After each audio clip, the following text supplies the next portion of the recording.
So, hi. Ayun. Ayusin ko lang. I am Camille Amanda Boncapat from BSE 3A. Nag-aaral ako sa Mabalacat City College. So, ang content na ito is ikwento yung paano ba magdisiplina ng isang bata. Ayun, connected to kay Rizal, which is yung pagdisiplina kasi sa kanya ng mother niya is super stricto, which is gantong oras, 4 o'clock, gigising ka, magsisimba, 6 o'clock, ganito yung gagawin, 8 o'clock, hanggang sa buong araw na yon may gagawin ka. Which is kasi, ngayong generation kasi is, iba na yung ngayon na, tipong, sensitive na yung mga kabataan.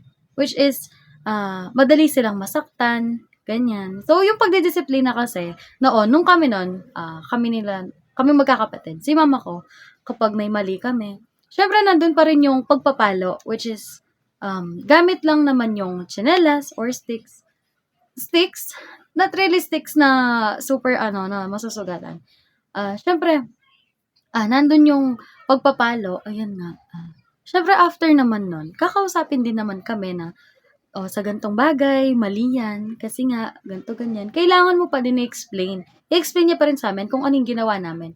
So, yun kasing pagpapalong yun, way yun para matakot kami and alam namin na may consequences doon sa ginagawa namin mali. Diba?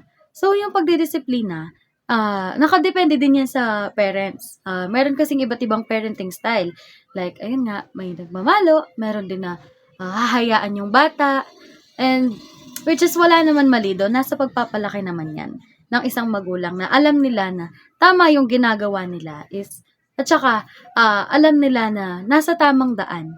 Yun. Pero meron din pa din na hindi natin maiwasan na may magulang na namamalo talaga intentionally, 'di ba? So, ayun lang, kayo ba? Paano ba kayo disiplinahin ng mga magulang niyo?